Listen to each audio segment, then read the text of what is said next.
I'm joined today by Lorelei Privet. Lorelei is a licensed practical nurse with over 2 decades of senior care experience.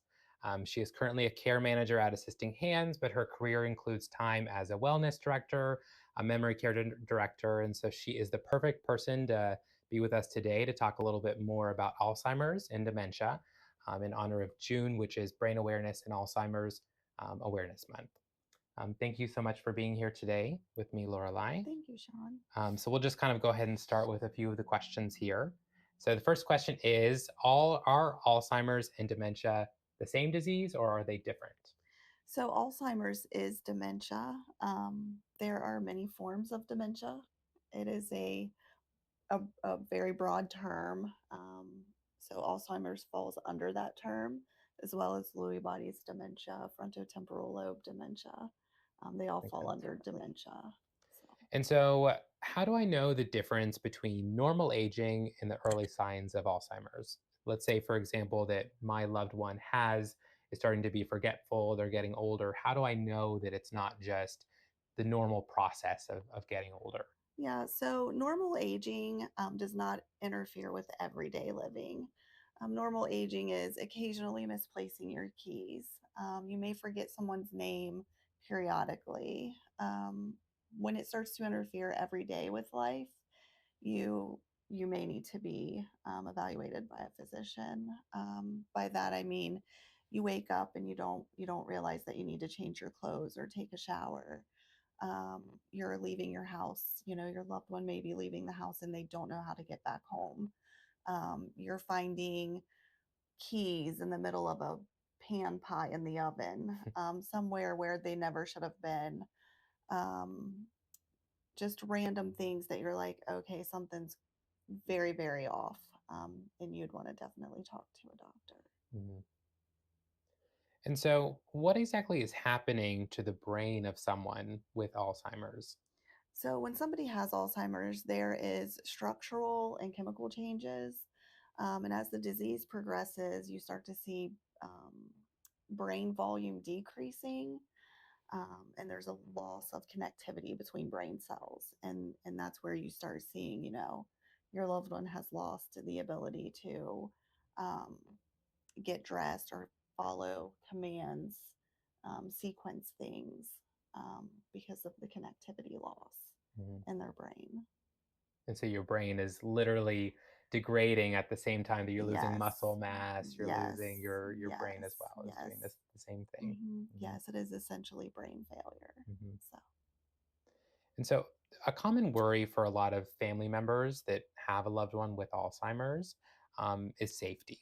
mhm. What are some of the things that and advice that you give to patients and their family members to improve the quality of life of their loved one in regards to safety? Yeah, so you want to make sure that, carpets and rugs in the house are solid colored, curtains are solid patterns, because that can really be confusing to Hmm. someone with dementia. You also want to make sure that the neighbors around them are aware that they have dementia in case they wander out, and they see them walking down the street. They may need to, hey, Miss Smith, let's go back home. Um, Make sure that there's an extra key somewhere because typically keys will be lost, and you may not ever find them because they could be in a potted plant somewhere. Um, you want to make sure if they're known for cooking in the house a lot and they're turning burners on and not turning them off, remove the knobs on the stove so that they can't turn them on unless someone's there.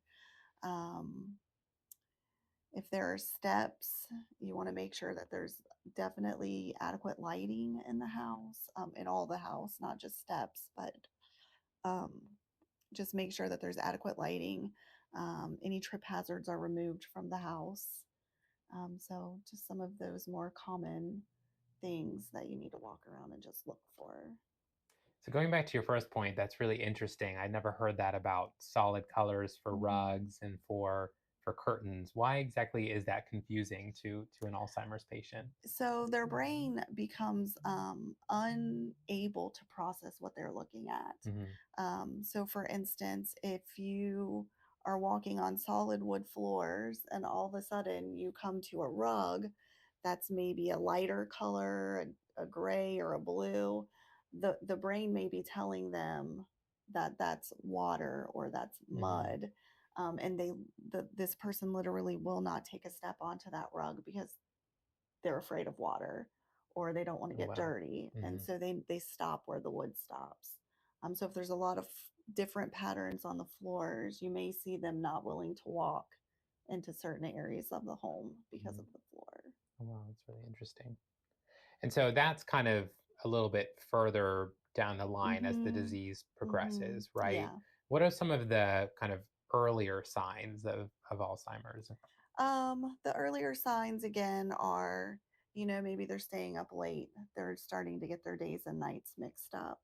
Um, they're struggling with changing their clothes. They think that they just put the outfit on that they have on that they've had for maybe 2 days. Hmm. Um, they're really they're forgetting that they have appointments. They forgot that it was, the daughter's birthday, even though it's on the calendar. They may not know to look at the calendar anymore. Um, the 24-hour day kind of starts turning into the 36-hour day. um, Sequencing is very, very hard. So for me, I get up, take a shower, I brush my teeth, I get dressed for the day, might blow dry my hair, go to the kitchen, make coffee, eat breakfast. They are starting to not sequence. So they get up and they think, well, I just got up from my nap. It's 8 o'clock at night. I got to make dinner. It's not time for bed and it's midnight. And you start seeing some of those changes, and you're like, my mom's never stayed up until midnight. What is happening Hmm. here? Um, What do you mean by, could you elaborate a little bit more about the 24-hour day turns into a 36-hour day? Does that just mean that they're staying up later or? um, well, it could mean a lot of different things, but yeah. So 24 hours are in our day for them. Um, their day can go on and on. There's again, there's very minimal sequencing. They their time is severely off. Um, they are exhausted. They don't realize that they're exhausted. Hmm. Um, so the loved one needs to be mindful of what is happening during the day, what's happening during the night. Um, Try to keep them on a routine as best as possible. Um, and there are a lot of different things that you can do as they progress to try to keep a routine. Hmm. It's interesting because I know if I disrupt my routine and I'm in my late 20s, my Mhm. entire rest of my day Yes. is off. And so I can only imagine when you're much older and when you have, Yes. your cognitive decline, how difficult that can be and how much that can affect someone. Mhm. So, how fast does Alzheimer's sufferers, how quickly do their symptoms get worse? So it varies from person to person. Typically, the earlier that they're diagnosed, the the faster it progresses. And the later that they're diagnosed, the slower you start to see things. Hmm. Um, but for each person, it's different. So they say averagely with Alzheimer's disease, it's typically between 2 and 20 years. So it's a wide variety of symptoms that you'll see in the progression of it. And that's 2 to 20 years from the date of diagnosis, correct? Yes. Yeah. And is there any way of knowing How about fast how it's quickly or how fast or? Unfortunately, until you're going through it, it's hard to tell how fast Mhm, it's gonna progress. mhm. And is there anything that, those of us that have loved ones with Alzheimer's can do to slow the progression of the disease? It's always good for that to do like memory games, Hmm. reminiscing, talking about past memories, looking at pictures. The more that you use your brain, the more you're able to retain. Unfortunately, there's a disease that's fighting against that. But yeah, so there are definitely, playing cards is a good one. There are, memory card games. Reading is good. Really, anything that you can do to utilize your brain is fighting the disease. So So all those crosswords that my grandma does, yes, actually, are the good. Wordle, all of that Yes, actually does help her. I yes, always thought it was a bunch of phooey. I have heard though that also learning languages can help you as well, kind of connect those yeah, neurons in your brain. yeah, So, which makes complete sense yeah. because you're using your brain a lot when you're learning a language. So, how do I talk to my loved one, or how does someone who has a loved one, a husband, a father with Alzheimer's, how do they talk to them when they're confused or angry?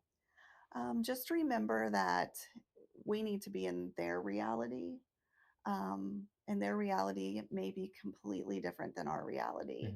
Hmm. It is they're not trying to upset you. They're not trying to lie to you when they're saying, it's 1973 and we all know it's 2025. You have to be where they are at that moment because you're never going to reason with them that it's 2025 if in their reality it is, you know, 1978. Hmm. So just talk to them and agree with them. Walk away if you need to, and then reapproach. Um, but reasoning with them will not work. So you want to find a way to work with them, and let them think that it's their idea. As you're talking with them, Dad, I think I was born in 1978, wasn't I? And he may say, Yeah, you were born in 1978. Yeah, that's what I thought. And it may come back to him that you were born in 1978, and he's Hmm. looking at a grown woman. Um, but it very well may not either. So just meet them where they are. Hmm. Are you able to give an example of a time maybe where you were working with a patient and they were angry, upset, or confused, and how you responded to that? I think a lot of times, we all hear, okay, you need to get into the world of an Mhm. Alzheimer's patient, but sometimes it can be a little difficult really understanding what that would look like in reality. Yeah, yeah. Yeah, so I've had many residents that I've cared for that do become upset at times. And I remember clear as day, I had a lady, and it was on night shift, and her schedule was completely off, so she was staying up all night with us. Hmm. And we had tasks to do, so we're cleaning and folding laundry, and she's sitting there, and she was like, "Okay, I'm ready to go." I said, "Well, where are you going?" And she said, "I'm ready to go home." And I looked at her and I said, "Oh, okay, well, why don't we wait until morning? Because, I have to finish my job. I don't want to get in trouble for not finishing my job." And she was like, "No, I'm leaving. I'm going home right now." So I was like, "Okay." So I got up and we started walking down the hallway, and she went to her apartment. She got her a little bag ready because she was taking some of her clothes and she was going home. She said she was done working. She was going to quit. So we walked around, and we probably walked. She was yelling and screaming. Um and because she wanted to get in her car, which she didn't have a car, but she kept pointing out the window to a car that was out the window, saying it was her, which was my car. And I'm like, "Oh, well," I'm like, "we're going to have to find the keys." I'm like, "What did we do with the keys?" So that kind of distracted her and redirected her. She's like, "Well, I have my clothes, but I don't have my keys." So her and I started looking for her keys. We looked for probably 10 minutes for keys. We did not find her keys. And then she was like, "I'm thirsty. Can I get something to drink?" And it started a whole different path for the rest of the night. Oh wow. So just figuring out, like, she does want to go home. She wants her clothes. She wants to get in the car. Well, how do we get in the car? Where are your keys? She didn't know where they were, so we had to find them.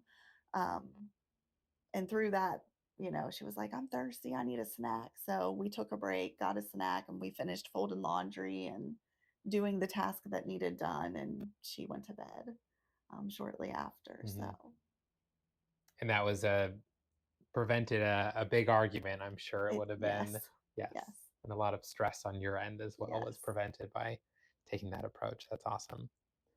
So, If my loved one is at that stage, or even if they're earlier, and I'm starting to look for help for them, but they're resisting help, how do I talk to them to help them understand that they need extra assistance? It could either be a caregiver coming in, or it could be extra professional assistance, or other family members coming in.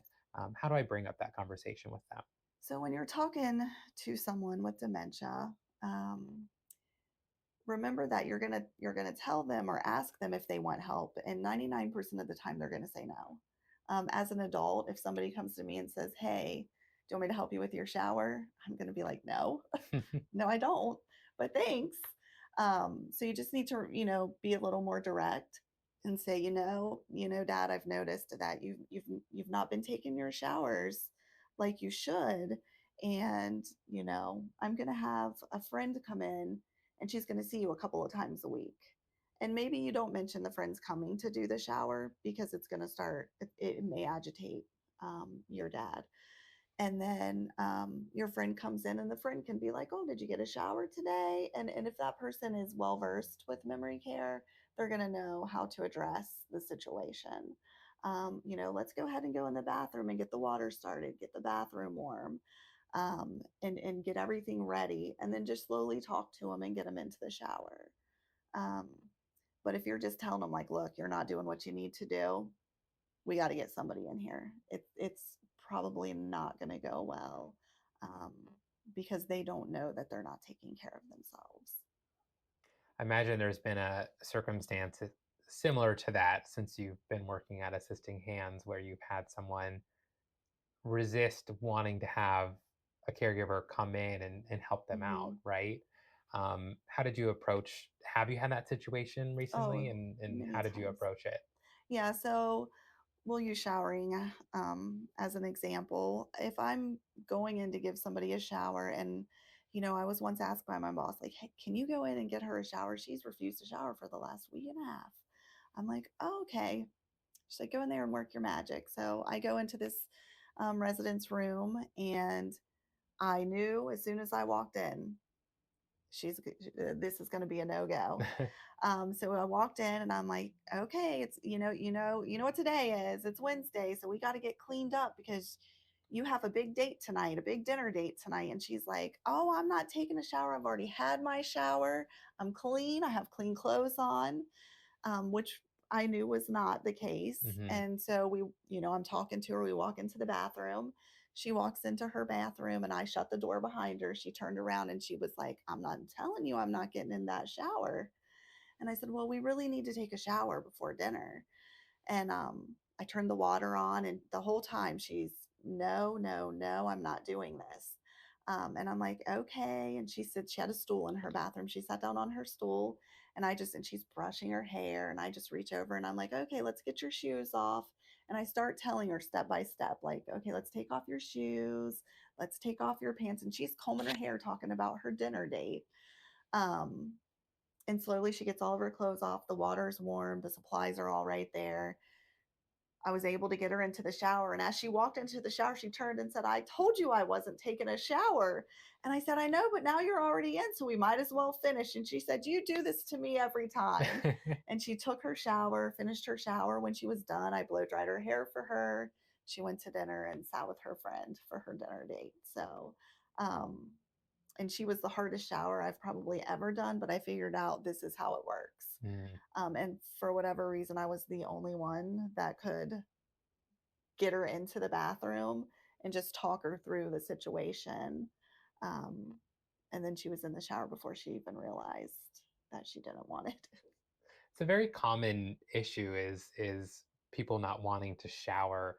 Is there a particular reason why showering is a kind of a source of anxiety for them? I think there's several reasons. I think people sometimes are modest and they don't want to take their clothes off in front of a random stranger, um, which is understandable. Hmm. Um, some people have always had a fear of water and they don't understand why you're trying to put them in water. They truly believe that they're not dirty. So why would I need to wash? Why would I need to take a shower if I'm not dirty?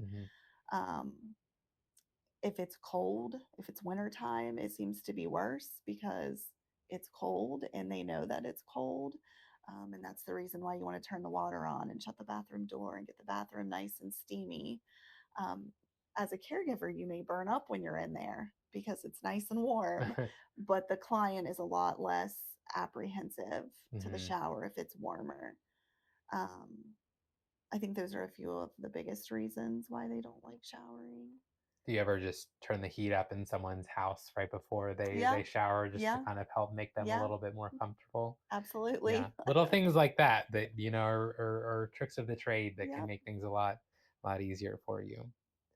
So, what are some of the signs that it's time to, you know, go ahead and get some professional help? That could either be, moving into a facility, hiring a home care company, um, anything. What is the sign that it is time to move to the next step as far as my parents' care? Um, One of the biggest things is safety.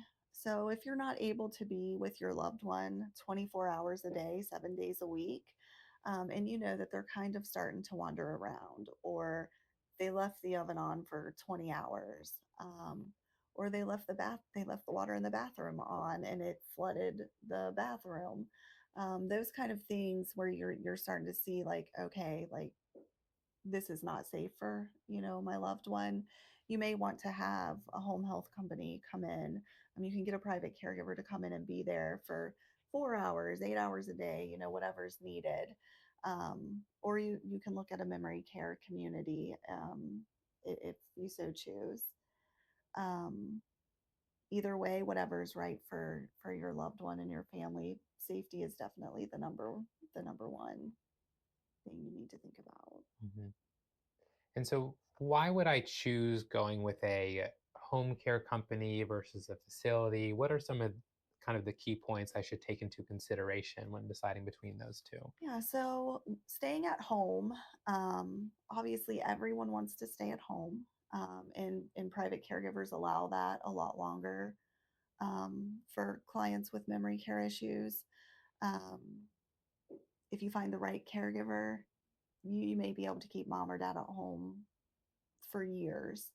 Um, a memory care, if you're looking for if mom and dad are real active, and they need a lot more oversight.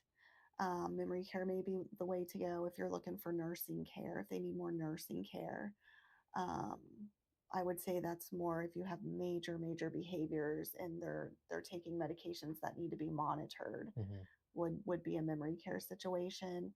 But home health companies also have nurses, that can monitor behaviors and what's going on, and give advice. And if you have a caregiver and they stay with your loved one for, a period of time, they really get to know that person, and that person becomes familiar to them, and it makes it a lot easier, um, for that person with dementia. So, Does sound like no matter which option, there is always certainly a bit of an adjustment period, mhm, right? Whether or yes. not that's hiring a home health agency that can come in and hire a caregiver, and manage that caregiver for you on your behalf. But there is a period of, okay, trying to find what do you really want in a caregiver and finding the right match. Mhm, Same thing with a facility, right? Trying to mhm, find the right facility and having to move your parents. There's always a bit of a adjustment period there, isn't there? mhm. Can you speak a little bit to that adjustment period, kind of how long it usually is and how that process goes? Yeah, you usually see within the first couple of weeks, um, someone adjusting. If you have a private caregiver come in, you'll see the caregiver is, getting to know the client. The client is getting to know that the caregiver's here every morning when I get here, and my coffee's here. And as the caregiver gets to know that person, they become, like friends or family, and it's a comfort to them. Hmm. And they're providing what they need through the day, as from, ADL care to social interaction and activities, that you need in life. If you're in a memory care unit, it's kind of the same thing. They become familiar with their surroundings, they're seeing the same thing every day, the same people every day. And you'll see there they walk out and they're like, okay, I know this person, and they'll kind of gravitate to the same people Hmm. because that's what's familiar to them. So Yeah. usually in a couple of weeks, you start to see a little more comfort where they are. Awesome.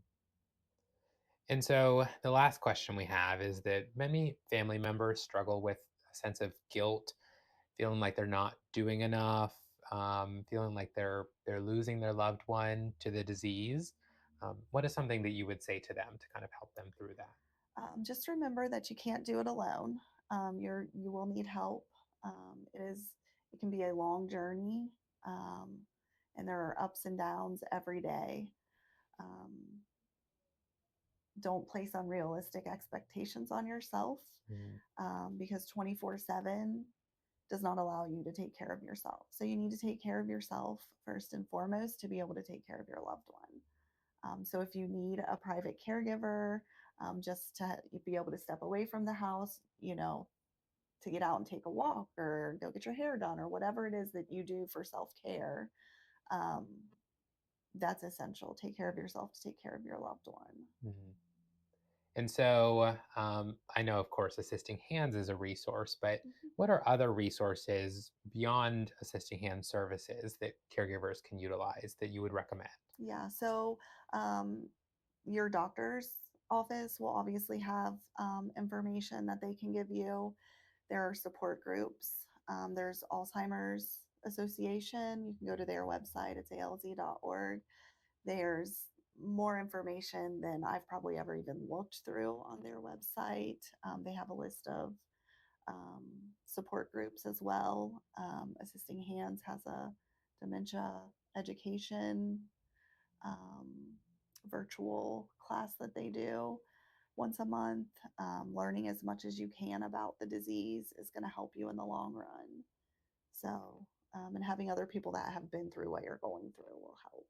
Mhm. Awesome. Well, thank you so much for your time today, Lorelai. It's been wonderful talking with you. For anyone watching, if you want any more resources beyond the ones that Lorelai already mentioned, you can always check out our website and go ahead and we have a blog. We have a lot of resources on our website, and we'd always be happy to get you in touch with anyone if you need something beyond our services. Thank you